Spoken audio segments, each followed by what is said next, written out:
লতা গাছে কে দিল রে, লতা গাছে কে দিল রে এত বড় কধু।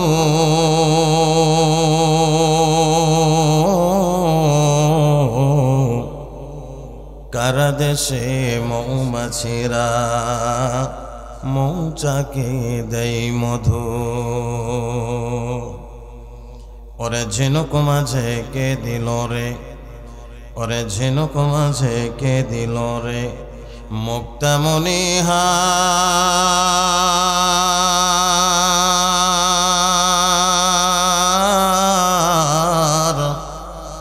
আখের মাঝে মিষ্টি মধুর রাজ্যে চমৎকার। ওরে পাখির কণ্ঠে কে দিল রে মিষ্টি মধুর গান। পাখির কণ্ঠে কে দিল রে মিষ্টি মধুর গান। ভেবে দেখো মুসলমান এসবই তো আমার মাওলা পাকের দান। কালিমা পড়েন লা ইলাহা।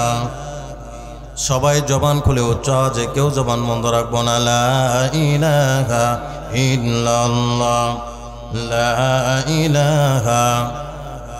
জবান খুলে খুলে লা ইলাহা ইল্লাল্লাহু ইল্লাল্লাহু ইল্লাল্লাহু ইল্লাল্লাহু ইল্লাল্লাহু ইল্লাল্লাহ।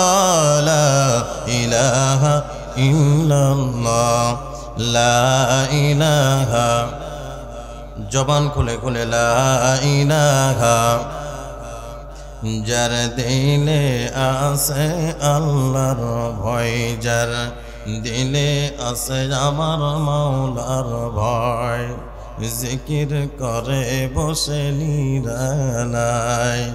আহার নিদ্রা ভালো লাগে না এই দুনিয়া, ভালো লাগে না, ভালো লাগে শুধু ইল্লাল্লাহ লা ইলাহা।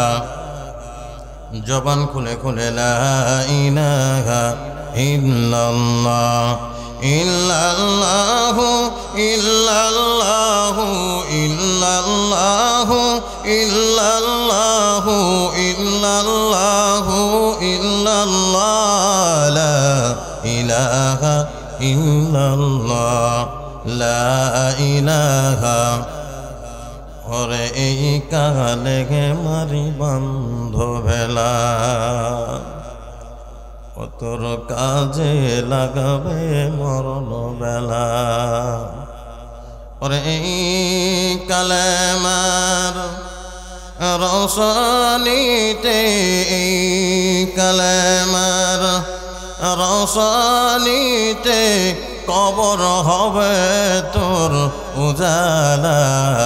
লা ইলাহা ইল্লাল্লাহ, লা ইলাহা, লা ইলাহা ইল্লাল্লাহ মুহাম্মাদুর রাসূলুল্লাহ।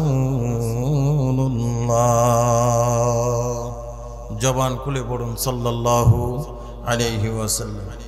রুদইল জামে মসজিদের উন্নয়ন কল্পে আজকের এই বিশাল তাফসিরুল কোরআন ও ওয়াজ মাহফিলের সম্মানিত সুযোগ্য অভিজ্ঞ সভাপতি সাহেব জনাব আলহাজ মোহাম্মদ আহমদ আলী সর্দার, বিশিষ্ট সমাজসেবক শেরপুর সহ জনাব শমশের আলী, বিশিষ্ট ব্যবসায়ী মহাদেবপুর, আমি গুনাহগার আতাউর রহমান হাবিবি, আপনাদের কাছে অতি পরিচিত মুখ। মাঝখানে একটা লম্বা গ্যাপ গেছে, তাই আল্লাহ পাক আমি গুনাহগারকে সুদূর বগুড়া থেকে এই পর্যন্ত নিয়ে এসে সুস্থ শরীরে সুস্থ মস্তিষ্কে আপনাদের সামনে উঠে বসে অল্প কিছু সময় অল্প কিছু কথা আমি গুনাহগারকে সুস্থ শরীরে বলা, সেই সাথে আপনাদেরকে সাহসিকতার পরিচয় দিয়ে বিচক্ষণতার সাথে ধৈর্যের সাথে সুস্থতার সাথে সেই কথাগুলি শ্রবণ করার মতো এখন পর্যন্ত তৌফিক দিচ্ছেন সে মহান রবের দরবারে কালিমাত শুকর আদায় করছি। সকলেই পড়ছি আলহামদুলিল্লাহ।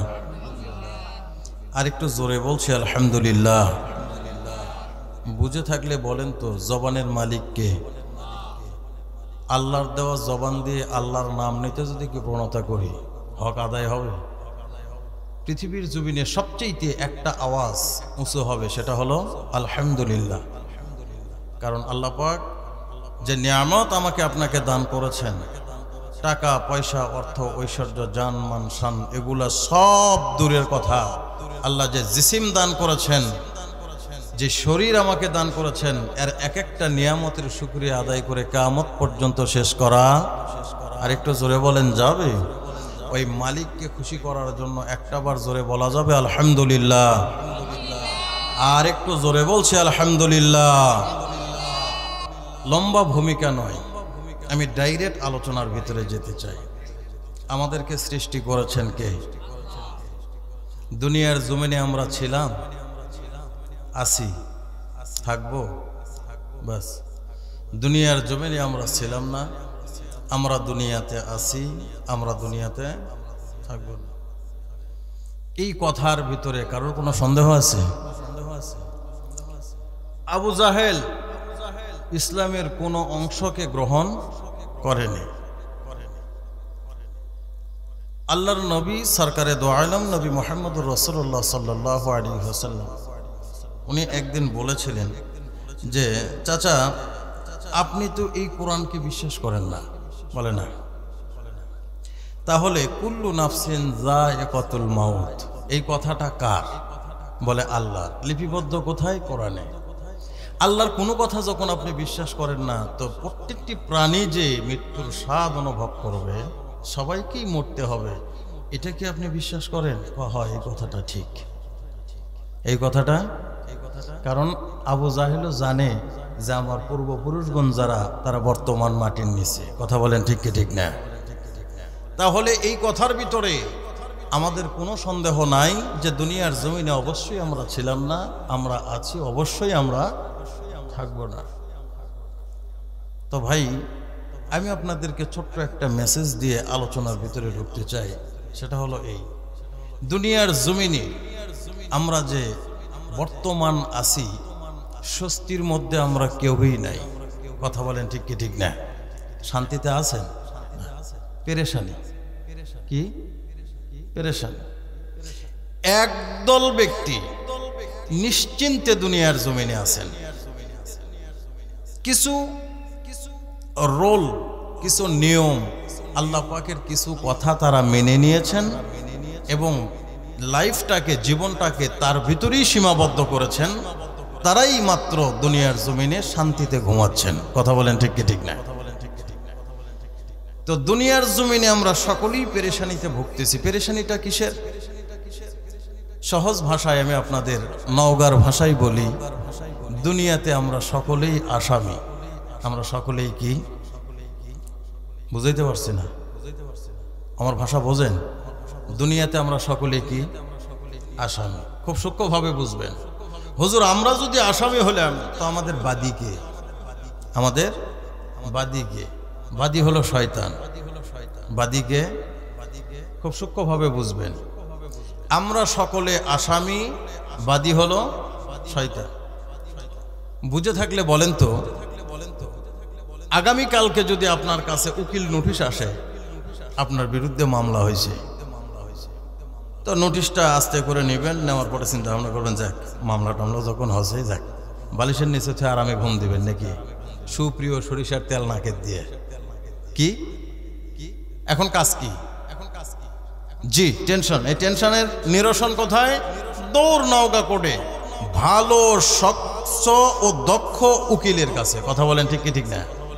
খুব খেয়াল করবেন, নর্মাল উকিল কিন্তু ধরবেন না। আমি যদি আপনাকে বলি অমুক উকিল তমুক উকিল, হবে না হুজুর। উকিল ভালো হওয়া লাগবে। উকিল কি হওয়া লাগবে? ভালো হওয়া লাগবে। উকিল মুকাল হওয়া লাগবে। বাংলা কথা শেষ। মামলা হয়ে গেছে, এই মামলার থেকে আমরা পরিত্রাণ দরকার। উকিলের কাছে বসছেন, বসার সাথে সাথে উকিল বই বের করছে। আপনার আইনের কাগজ দেখছে, আগে কোন ধারায় মামলা হয়েছে। মামলা দেখার পর ধারা দেখতেছেন, ধারা টারা দেখিয়া উকিল কয় ব্যাপারই না। কি না? ব্যাপারই না। উকিলের কাছে কোনো জটিল আছে কিছু না, ব্যাপারই না। একটু স্বস্তি পাইছেন আপনি। এতক্ষণ পর্যন্ত যে ছোটাছুটি, গাড়ির ভিতরে গেছেন, বাতাস লাগছে, তাও কপাল ঘামছে, কি না কি হয়। মামলায় সত্য হোক আর মামলা মিথ্যা হোক, পেরেশানি তো আছে। কথা কোন ঠিক কি ঠিক না? মামলা সত্য হোক আর মামলা মিথ্যা হোক, পেরেশানি তো আছেই বটে। এত বেশি পেরেশানি, একটু স্বস্তির নিঃশ্বাস ফালাইছেন, উকিল সাহেব আপনি কইলেন হবে তো? জি, আপনি কোনো টেনশন করেন না, একেবারে নির্দ্বিধায় বাড়িতে যা ঘুমাবেন। তবে হ্যাঁ, মামলা সত্যি হোক আর মিথ্যা হোক, আপনি এই মামলা থেকে পরিত্রাণ পাবেন, আপনি বেকসুর খালাস পাবেন। কিন্তু আমি যা বলবো আপনাকে তাই করতে হবে। আমি যা বলবো আপনাকে তাই করতে হবে। এটা আপনার মুখালেফও হতে পারে, মুআফিকও হতে পারে, এটা আপনার পক্ষেও হতে পারে, বিপক্ষেও হতে পারে, এটা মানতে আপনার ভালোও লাগতে পারে, কষ্টও হতে পারে, কিন্তু আমি যা বলবো তাই করতে হবে। যদি পারেন তো আপনার নির্দিষ্ট ডেটে আমি মুখ করব, আলহামদুলিল্লাহ আপনি খালাস পেয়ে যাবেন। আর যদি এর মধ্যে কোনো ত্রুটি করেন তাহলে 14 শিখের ইন্তজাম করা আছে, ঢুকে যাবেন, আমার দ্বারা সম্ভব হবে না। এতটুকুন বুঝছেন তো নাকি?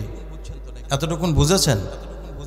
তাহলে আমরাও তো আসামি, মামলা দিয়ে দিছে কে? শয়তান। তাহলে আমাদের স্বচ্ছ, দক্ষ, অভিজ্ঞ একটা উকিল লাগবে। আমাদের উকিল হলো জনাবে মুহাম্মদুর রাসূলুল্লাহ সাল্লাল্লাহু আলাইহি ওয়াসাল্লাম। বুঝতে পারছি? আমাদের উকিলকে জনাবে মুহাম্মদুর রাসূলুল্লাহ সাল্লাল্লাহু আলাইহি ওয়াসাল্লাম। এই উকিলের স্বচ্ছতা ব্যাপারে কারোর কোনো সন্দেহ আছে? দু একজন থেকে জিজ্ঞাসা করে উকিল ধরা লাগবে না। নাম্বার 1 উকিল। কথা বলেন ঠিক কি ঠিক না? এর উপরে কোনো উকিল হতে পারে না। আলহামদুলিল্লাহ আমাদের উকিল মজবুত। আমাদের উকিল কি মজবুত। এবার মামলা যখন হয়ে গেছে, বই একটা বের করছে। আমাদের উকিল যে বইটা বের করবে ওই বইটার নাম কি? আল কোরআন।